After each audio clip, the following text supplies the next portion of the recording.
العالمين حمدا كثيرا طيبا مباركا فيه كما يحب ربنا ويرضى. اللهم لك الحمد حتى ترضى، ولك الحمد إذا رضيت، ولك الحمد بعد الرضا، ولك الحمد على كل حال. أشهد أن لا إله إلا الله وحده لا شريك له، وأشهد أن محمدا عبد الله ورسوله. اللهم صل صلاة كاملة وسلم سلاما تاما على سيدنا وحبيبنا ونبينا ومولانا محمد النبي الأمي، وأنزله المنزل المقرب عندك يوم القيامة، وعلى آله الأطهار وأصحابه الأخيار ومن تبعهم بإحسان إلى يوم الدين. أما بعد، فإني أوصيكم ونفسي أولا بتقوى الله، فإن الله مع الذين اتقوا والذين هم محسنون. وقال تعالى: يا أيها الذين آمنوا ادخلوا في السلم كافة ولا تتبعوا خطوات الشيطان إنه لكم عدو مبين. صدق الله العظيم. وقال نبينا صلى الله عليه وسلم: اتق الله حيثما كنت وأتبع السيئة الحسنة تمحوها وخالق الناس بخلق حسن. صدق رسول الله صلى الله عليه وسلم. அளவற்ற அருளாளனும் நிகரில்லா அன்புடையோனுமாகிய இணையற்ற அல்லாஹுக்கே எல்லையற்ற புகழனைத்தும் அல்ஹம்துலில்லாஹ். அவன் தனித்தவன், இணை துணையற்றவன், யாரிடத்திலும் எந்த தேவையும் மற்றவன். அவனுக்கு பெற்றோர்களும் கிடையாது, குழந்தைகளும் கிடையாது. இந்த வையகத்தில் அவனுக்கு நிகர் எவரும் இல்லை. வணக்கத்துக்கு பாத்திரமானவன், தகுதியானவன் அல்லாஹ் ஜல்ல ஜலாலுஹு ஒருவன் மாத்திரமே என்று உள்ளத்தினால் உறுதி கொண்டு நாவினால் சாட்சியம் பகருகிறேன். சலாத்தெனும் கருணையும் சலாமெனும் ஈடேற்றமும் சத்திய தூதர், சன்மார்க்க போதகர், இருலகத் தலைவர், உயிரிலும் மேலான முஹம்மது முஸ்தபா ஸல்லல்லாஹு அலைஹி வஸல்லம் அவர்கள் மீதும், அன்னவர்களுடைய வாழ்க்கையை அணுவும் தவறாது எடுத்து நடந்த உத்தம சஹாபாக்கள், அவர்களை தொடர்ந்து வந்த தாபிஊன்கள், தபுஉத் தாபிஈன்கள், மேலும் கியாமத் நாள் வரும் வரை வரக்கூடிய உண்மையான முஸ்லிமான ஆண்கள், பெண்கள் அனைவர்கள் மீதும் உண்டாவதாக. புனித ஜுமாவுடைய கடமையை நிறைவேற்றுவதற்காக வேண்டி இறையில்லமா மஸ்ஜிதில் இஅ்திகாஃபுடைய நிய்யத்துடன் அமர்ந்திருக்கும் வல்ல அல்லாஹ்வின் நல்லடியார்களே, நறுமை சகோதரர்களே, வாழ்க்கையின் எல்லா சந்தர்ப்பங்களிலும் எல்லா நிலைமைகளிலும் நாம் எங்கிருந்தாலும் எம்மை படைத்த ரப்புல் ஆலமீன் அல்லாஹ் ஜல்ல ஜலாலுஹுவை அஞ்சி பயந்து தக்வாவுடைய வாழ்க்கையை வாழ்ந்து கொள்ளுமாறும், அவன் என்னென்ன கட்டளைகளை எடுத்து நடக்குமாறு எமக்கு பணித்திருக்கிறானோ அவைகளை மிக அவசரமாக நம்முடைய வாழ்க்கையில் எடுத்து நடக்குமாறும், இவைகளையெல்லாம் செய்யக்கூடாது என்று அல்லாஹ் தடுத்திருக்கிறானோ அவைகளை முற்றுமுழுதாக தவிர்ந்து நடந்து கொள்ளுமாறும் அடியேனாக எனக்கும் அப்பால் உங்களுக்கும் வசியத்தும் நசீகத்தும் செய்து கொள்ளுகிறேன். பேரன்புமிக்க அல்லாஹ்வின் நல்லடியார்களே, அருமை சகோதரர்களே, தாபிஊன்களைச் சேர்ந்த ஒரு மிக முக்கியமான ஒரு மனிதர் ஷுஃபைனில் அஸ்ஜஇ ரஹிமஹுமுல்லாஹ். தாபிஊன்கள் என்று சொல்லக்கூடியவர்கள் ரசூலுல்லாஹி ஸல்லல்லாஹு அலைஹி வஸல்லம் அவர்களுடைய வஃபாத்துக்கு பின்னால சஹாபாக்களுடைய காலத்தில் பிறந்து சஹாபாக்களை கண்டவர்கள். முஸ்லிமாக சஹாபாக்களை சந்தித்து கண்டவர்களுக்குத்தான் தாபிஊன்கள் என்று சொல்லுவோம். அப்படியான தாபியூன்களில் மிக முக்கியமான ஒருவர் தான் ஷுஃபையினில் அஸ்ஜஇ ரஹிமஹுமுல்லாஹ். அவர்கள் ஒரு நாள் மஸ்ஜிதுக்கு வருகிறார்கள். அங்கு மஸ்ஜிதிலே அபூ ஹுரைரா ரலியல்லாஹு அன்ஹு அவர்கள் மக்களுக்கு ஹதீஸுகளை சொல்லிக் கொடுத்து கொண்டு பாடம் நடத்தி கொண்டிருக்கிறார்கள். வந்த ஷுஃபை இப்னுல் அஸ்ஜஇ ரஹிமஹுமுல்லாஹ் மஸ்ஜிதின் ஒரு ஓரமாக அமர்ந்து விடுகிறார்கள். அபூ ஹுரைரா ரலியல்லாஹு அன்ஹு அவர்களும் வந்தவர்களுக்கு, சபையில் உள்ளவர்களுக்கு ஹதீஸை எல்லாம் சொல்லிக் கொடுத்து விட்டு முடிந்து எழுந்து வரும் பொழுது ஓரமாக அமர்ந்திருந்த ஷுஃபையினில் அஸ்ஜஇ ரஹிமஹுமுல்லாஹ் அவர்கள் எழுந்து வந்து அபூ ஹுரைரா ரலியல்லாஹு அன்ஹு அவர்களிடத்தில் கேட்குறாங்க, இன்றைக்கு நீங்கள் எனக்கு ஒரு ஹதீஸை படித்து தர வேண்டும். நீங்கள் எனக்கு ஒரு ஹதீஸை படித்து தர வேண்டும். அது எப்படிப்பட்ட ஹதீஸாக இருக்க வேண்டும் என்றால், உங்களுடைய காதுகளால் நீங்கள் நேரடியாக ரசூலுல்லாஹ் ஸல்லல்லாஹு அலைஹி வஸல்லம் அவர்களிடத்திலிருந்து கேட்டு நீங்கள் அதை உங்களுடைய உள்ளத்திலே பாடமாக்கி பாதுகாத்து வைத்திருக்கின்ற ஒரு முக்கியமான ஒரு ஹதீஸை எனக்கு சொல்லித்தரணும் என்று சில நிபந்தனைகளோட ஹதீஸ் கேட்கிறார். ஏன் அப்படி கேட்டாங்கண்டா, அபூ ஹுரைரா ரலியல்லாஹு அன்ஹு அவர்கள் ஹிஜ்ரி 6ஆம் ஆண்டு தான் இஸ்லாத்தை ஏற்றுக்கொள்கிறார்கள். ஸல்லல்லாஹு அலைஹி வஸல்லம் அவர்கள் ஹிஜ்ரி 10 ரபியுனில் அவ்வல் மாதம் இந்த உலகத்தை விட்டும் வஃபாத்தாகி விடுகிறார்கள். கிட்டத்தட்ட 4 வருடங்கள் தான் அபூ ஹுரைரா ரலியல்லாஹு அன்ஹு அவர்கள் ரசூலுல்லாஹோட கூட இருக்கிறார்.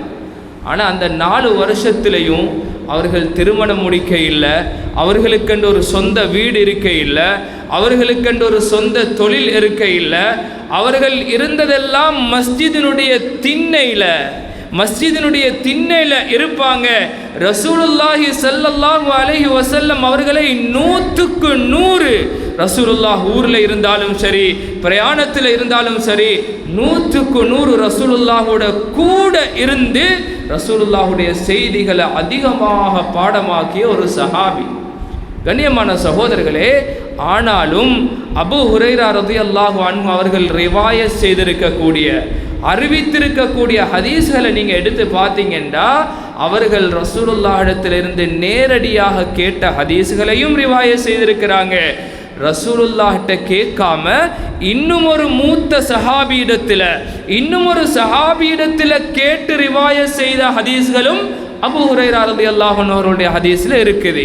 எனவே தான் ஷுஃபையினுல் அஸ்ஜஇ சொல்கிறாங்க, நீங்கள் இன்னொருத்தர்கிட்ட கேட்டு இன்னொரு சஹாபிட்ட கேட்டு சொன்ன ஹதீஸ் அல்ல, எனக்கு தேவை நீங்கள் டிரெக்டாக ரசூலுல்லாஹி ஸல்லல்லாஹு அலைஹி வஸல்லம் அவர்கள்ட்ட கேட்ட ஹதீஸ் தான் எனக்கு தேவை. அதையும் நீங்கள் பாடமாக்கி இருக்கணும் உங்களுடைய உள்ளத்தில்.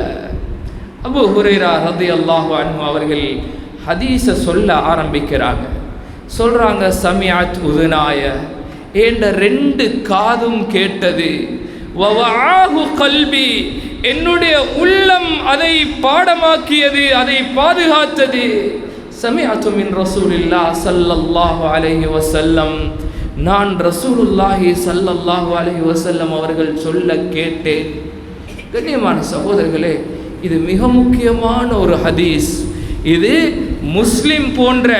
முஸ்லிம் மற்றும் இன்னும் பல கிரந்தங்கள்ல இந்த ஹதீஸ் சஹீஹான ஹதீஸாக பதிவு செய்யப்பட்டிருக்கிறது.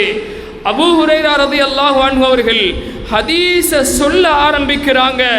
ஏண்ட 2 காதுகளும் ரசூலுல்லாஹ் சொல்லுவதை கேட்டது என்று சொல்ல ஆரம்பித்த அபூ ஹுரைரா ரலியல்லாஹு அன்ஹு அவர்கள் அப்படியே மயக்கமுற்று கீழே விழுகிறார்கள்.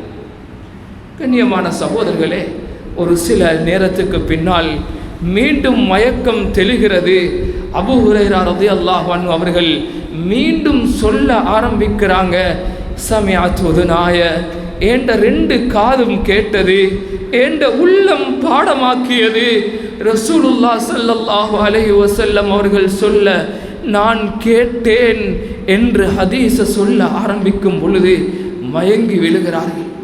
கண்ணியமான சகோதரர்களே, ஷுஃபையினுல் அஸ்ஜஇ ரஹிமஹுல்லாஹ் சொல்லுகிறார்கள், 2-3 தடவை மயங்கி விழுந்து அழுது தேம்பி தேம்பி அழுதவர்களாக அபூ ஹுரைரா ரலியல்லாஹு அன்ஹு அவர்கள் இந்த ஹதீஸை ரிவாயத் செய்றாங்க. கண்ணியமான சகோதரர்களே, இந்த ஹதீஸினுடைய சுருக்கத்தை விளக்கத்தோடு இன்று நானும் நீங்களும் உள்ளத்தால கொஞ்சம் சிந்திச்சு கேட்போம். அபூ ஹுரைரா ரலியல்லாஹு அன்ஹு அவர்கள் மயங்கி மயங்கி விழுது அழுதவர்களாக சொன்ன இந்த ஹதீஸ் எதை பற்றி சொல்லுதண்டா, அல்லாஹ் ஜல்ல ஜலாலு நாளை கியாமத்துடைய நாளையில பயங்கரமான நரகத்தை யாரை கொண்டு ஆரம்பிப்பான் என்றுதான் இந்த ஹதீஸ் சொல்லுகிறது. நாளைக்கு அந்த பயங்கரமான நரகத்தை யாரை வச்சு ஓப்பன் பண்றது என்பதை பற்றி விவரிக்கக்கூடிய ஹதீஸ் தான் இந்த ஹதீஸ். கண்ணியமான சகோதரர்களே, அதுவும் அல்லாஹ் அந்த நரகத்தை எப்படி ஓப்பன் பண்ண போறான்டா. கண்ணியமானவர்களே, உலகத்தில் நாங்கள் பார்க்குறோம், ஒரு மனுஷன் ஒரு குத்தம் செஞ்சிட்டான்டா, அவனை அரெஸ்ட் பண்ணுறதுக்கு காவல்துறையால் வந்தால் அவனுடைய பாவத்துக்கு ஏற்ற மாதிரி தான், அவனுடைய அந்த குற்றச்செயலுக்கு ஏற்ற மாதிரி தான் தண்டனை கொடுப்பாங்க. சிலவங்களுக்கு வந்து நீங்கள் ஸ்டேஷனுக்கு வாங்கன்னு சொல்லிட்டு போவாங்க, சிலவங்களை மாஞ்ச் போட்டுட்டு போவாங்க, சிலவங்களை ரோட்டாக அடித்து இழுத்து கொண்டு போவாங்க. இதே போல தான் நாளைய கியாமத்துடைய நாளையில் அல்லாஹ் பாவம் செய்த பாவிகளை நரகத்துக்கு அனுப்புவதும் அவர்களுடைய பாவங்களுக்கு ஏற்ற மாதிரி தான். அதில் யார் மிக பெரும் பாவம் செய்திருக்கிறார்களோ அல்லாஹுடைய கணிப்பில் பார்வையில் அவர்களை அல்லாஹ் நரகத்துக்கு எப்படி அனுப்புவான் என்றால், கண்ணியமான சகோதரர்களே, ஆதம் அலைஹிஸ்ஸலாம் அவர்கள் தொடக்கம் கடைசியாக இந்த உலகத்தில் பிறக்கின்ற வாழ்கின்ற மனிதன் வரை ஒன்று சேரக்கூடிய அந்த மஹ்ஷருடைய மைதானத்தில் இருந்து இந்த மனிதனை முகம் குப்பர நிலத்தில் போட்டு ஒரு ரிவாயத்தின் பிரகாரம் அவனுடைய பிரடியால் இழுத்து, இன்னும் ஒரு ரிவாயத்தின் பிரகாரம் அவனுடைய கால்களால் இழுத்து அவனுடைய முகம் நிலத்திலே தேய்ந்து கொண்டு வருகின்ற நிலைமையில் அவனை நாயடிச்சு இழுக்கிறத மாதிரி எங்கட பாஷையில சொன்னா அனைத்து மக்களுக்கு முன்னால இழுத்து கொண்டு போய் நரகத்திலே தூக்கி வீசப்படும். கண்ணியமான சகோதரர்களே, இந்த ஹதீஸ்ல சொல்லப்படக்கூடிய நரகத்தை கொண்டு ஆரம்பிக்கப்படுகின்ற இந்த மக்களையும் அல்லாஹ் இவ்வளவு கேவலப்படுத்தி தான் நரகத்துக்கு தூக்கி வீசுவார். கண்ணியமான சகோதரர்களே, இந்த ஹதீஸை ஆரம்பமாக படிக்கிற நேரத்தில் எல்லா மக்களுக்கு முன்னால் இவ்வளவு கேவலப்படுத்தப்பட்டு நரகத்துக்கு தூக்கி வீசி அல்லாஹ்வுடைய கோபத்துக்கு உள்ளாகி இவ்வளவு கேவலப்படுத்தி நரகத்தில் தூக்கி வீசப்படுறாங்கண்டா, இவங்க உலகத்தில் வாழ்கிற காலத்தில் எவ்வளவு பெரிய பாவத்தை செஞ்சிருப்பாங்க என்று மனசு சொல்லுது. இவர்கள் வாழ்நாள் முழுக்க விபச்சாரத்திலும் கொள்ளையிலும் அவர்கள் குடி போதையிலும் அவர்கள் களவெடுப்பதிலும் கொள்ளையடிப்பதிலும் என்று வாழ்நாள் முழுக்க மிக பெரும் பாவங்களை செய்த மனிதர்களாக இருப்பார்களோ என்று உள்ளம் நினைக்குது. ஆனால் கண்ணியமான சகோதரர்களே, இல்லை, தொடர்ந்து ஹதீஸை பார்த்தா ரொம்ப ஆச்சரியமாகவும் ரொம்ப பயமாகவும் இருக்குது. கண்ணியமான சகோதரர்களே, அபூ ஹுரைரா ரலியல்லாஹு அன்ஹு அவர்கள் சொல்லுகிறார்கள், அவ்வலு மா யுக்லா அலைஹி யௌமல் கியாமத்தி ரஜுலுன் உஸ்துஷ்ஹித. சொன்னார்கள் அபூ ஹுரைரா ரலியல்லாஹு அன்ஹு அவர்கள், நாளைய கியாமத்துடைய நாளையில் முதலாவது தீர்ப்பளிக்கப்பட்டு நரகத்துக்கு கொண்டு போகக்கூடிய அந்த மனிதர் யார் தெரியுமா? அவர் அல்லாஹுடைய பாதையில் உயிர் தியாகம் செய்த மனிதர். பாவம் செஞ்சவர் இல்லை, பாவத்தில் வாழ்க்கையை கழித்தவர் அல்ல. கண்ணியமான சகோதரர்களே, அல்லாஹுடைய பாதையில் ஜிஹாத் செய்து தன்னுடைய உயிரை அந்த யுத்த களத்திலே தியாகம் செய்த மனிதர் தான் நாளைக்கு முதலாவது நரகத்துக்கு போறார். வேற ஹதீசுகள்ல ஜிஹாத் செஞ்சு உயிரை மாய்த்தால் அவருக்குரிய சிறப்புகள் ஏராளமாக வந்திருக்கிறது. அஃலலுல் அமாலி அல் ஜிஹாத், அமல்கள் ஆக சிறந்த அமல் ஜிஹாத் என்று வர்ணிக்கப்பட்டிருக்கிறது. அல்லாஹுடைய பாதையில் ஒரு மனிதர் ஷஹீதாக்கப்பட்டால் அவருடைய முதலாவது துளி ரத்தம் கீழே விடுறதுக்கு முன்னால அவருடைய எல்லா பாவங்களையும் மன்னிக்கிறான் என்று ரசூலுல்லாஹ் சொல்லி இருக்கிறாங்க. அதை தொடர்ந்து விழக்கூடிய ஒவ்வொரு துளி இரத்தத்துக்கும் சொர்க்கத்தில் அவர்களுடைய அந்தஸ்து உயர்த்தப்படும் என்று ரசூலுல்லாஹ் சொல்லி இருக்கிறாங்க. இப்படித்தானே ஹதீஸ்ல படிச்சிருக்கிறோம், கேள்விப்பட்டிருக்கிறோம். ஆனா இந்த ஹதீஸ் சொல்லுது, அல்லாஹ்வுடைய பாதையில ஜிஹாத் செஞ்ச மனிதன், உயிரை தியாகம் செய்தவர் முதலாவது நரகத்துக்கு போறார், அதுவும் ரொம்ப கேவலமாக. கண்ணியமானவர்களே, அல்லாஹ்வின் நல்லடியார்களே, இரண்டாவது மனிதர் யார்? அபூ ஹுரைரா ரலியல்லாஹு அன்ஹு அவர்கள் தொடர்ந்து சொல்லுகிறார்கள், இரண்டாவது மனிதர் யார் தெரியுமா? அவர்தான் ஆலிம், குர்ஆனையும் ஹதீஸையும் இந்த உலகத்தில் படித்த மனிதர். கண்ணியமான சகோதரர்களே, இந்த ஆலிம் இருக்கிறாரே, இவர் குர்ஆனையும் ஹதீஸையும் 7 வருஷம் படிச்சுட்டு அதுக்கு பின்னால அல்லாஹ் பாதுகாக்கணும், சிலர்கள் இருக்கிறத போல அவருக்கும் மார்க்கத்துக்கும் எந்த சம்பந்தமும் இல்லாம அவருடைய வாழ்க்கையே அது துன்யாவின் பக்கம் திரும்பி அவர் ஓதின குர்ஆனையும் ஹதீஸையும் மறந்த ஆலிம் அல்ல. ஹதீஸ் வர்ணிக்கிறது, அபூ ஹுரைரா ரலியல்லாஹு அன்ஹு அவர்கள் சொல்லுகிறார்கள், எப்படிப்பட்டவர் தெரியுமா? இரவு முழுக்க நின்று அல்லாஹ்வை தொழுத ஆலிம். குர்ஆனை ஓதி இரவு முழுக்க நின்று அல்லாஹ்வை தொழுத ஆலிம். பகல் காலத்தில் மக்களுக்கு இந்த மார்க்கத்தை சொல்லிக் கொடுத்த ஆலிம். ஒரு ஆலிமாக என்ன கடமையை இந்த உலகத்தில் செய்ய வேண்டுமோ அத்துணை கடமைகளையும் சரிவர நிறைவேற்றிய ஆலிம். இந்த ஆலிம் தான் அல்லாஹ் பாதுகாக்க வேண்டும், நரகத்தில் முகம் குப்பர இழுக்கப்பட்டு வீசப்படுகிறார். கண்ணியமான சகோதரர்களே, ஹதீஸை நான் விளக்கத்தோடு சொல்லுகிறேன், ஹதீஸினுடைய வார்த்தைகளை விவரித்து சொல்லுகிறேன். கண்ணியமான சகோதரர்களே, மூன்றாவது மனிதனை பற்றி அபூ ஹுரைரா ரலியல்லாஹு அன்ஹு அவர்கள் சொல்லுகிறார்கள், யார் தெரியுமா? அவர் ஒரு செல்வந்தர். அல்லாஹ் இந்த உலகத்தில் அவருக்கு செல்வ பாக்கியங்களை கொடுத்திருக்கிறான். நாங்கள் இங்கே நினைப்போம், அவருடைய செல்வம் ஆஹா ஏதோ பிழையான வழியில் செல்வத்தை சம்பாதிச்சிட்டார் போல, ஹராமான வழியில் வட்டியோட சம்பந்தப்பட்டு மக்களை ஏமாற்றி செல்வத்தை சம்பாதித்திருப்பார். அல்லது அவர் சம்பாதித்த செல்வத்தை கசினோ என்றும் சூதாட்டம் என்றும் வீணான விடயங்களுக்கு பாவத்திலே செலவழித்த செல்வந்தராக இருப்பாரோ என்று தான் மனசு சொல்லுது. ஆனால் ஹதீஸ் அப்படி சொல்லல. ஹதீஸ் என்ன தெரியுமா சொல்லுது? ஹலாலான முறையில் செல்வத்தை சம்பாதித்த செல்வந்தர். அவரிடத்தில் கேட்கப்படும் பொழுது அவருடைய பதில் எப்படி தெரியுமா இருக்கும்?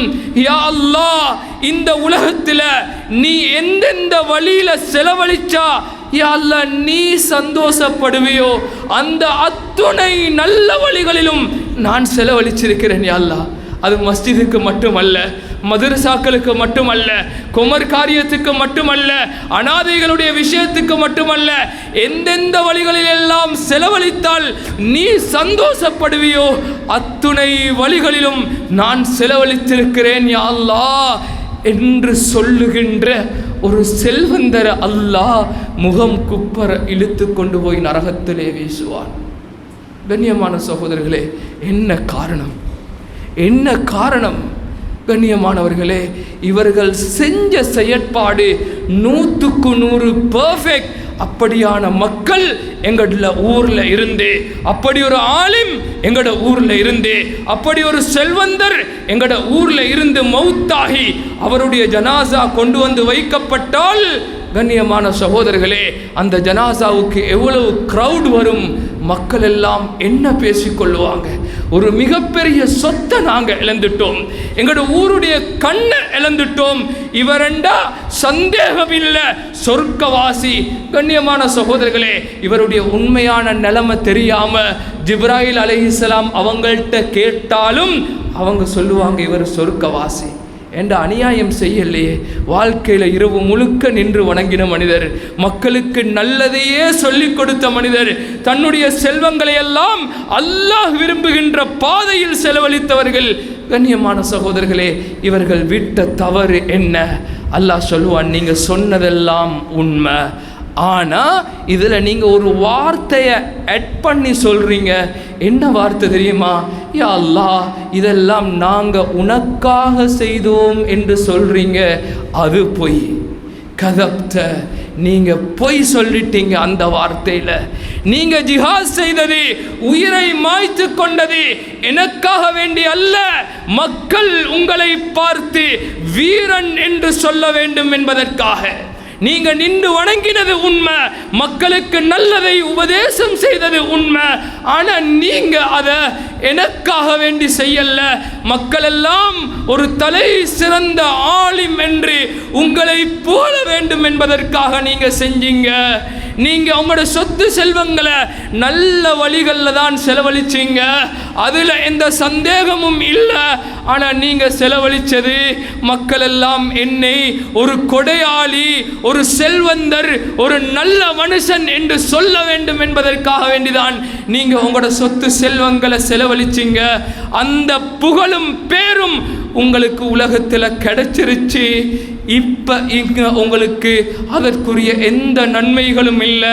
அது என்னுடைய பார்வையில் மிக பெரும் பாவம்.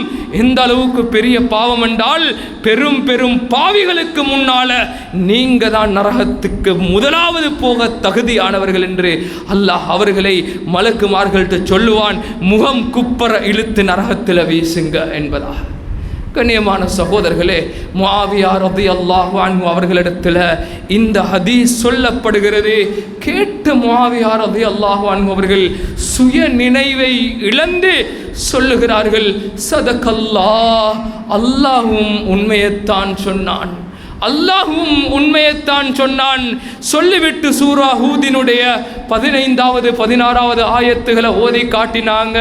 மன் கான யுரீதுல் ஹயாத்தத் துன்யா வ ஸீனதஹா, யார் தன்னுடைய வாழ்க்கையை உலகத்தினுடைய விடயங்களுக்காக, உலகத்தினுடைய இன்ப சுகங்கள் பேர் புகழுக்காக வேண்டி மட்டும் ஆக்கிக் கொள்கிறார்களோ, நுவஃபி இலைஹிம் அமாலஹும் ஃபீஹா, அவர்களுக்கு உலகத்தில் அந்த வாழ்க்கையை நாங்கள் கொடுப்போம் என்று சொல்லிட்டு அடுத்த ஆயத்தில் சொல்றான், உலாஇகல்லதீன லைஸ லஹும் ஃபில் ஆகிரத்தி இல்லன் நார், நாளைக்கு ஆகிரால இவ்வுலகத்தை மட்டும் வாழ்க்கையாக கொண்ட மனிதர்களுக்கு நரகத்தை தவிர வேறு எதுவும் கிடைக்காது என்று அல்லாஹ் சூரா ஹூத்ல சொல்ற ஆயத்தை முஆவியா ரலியல்லாஹு அன்ஹு அவர்கள் ஓதி காட்டுகிறார்கள்.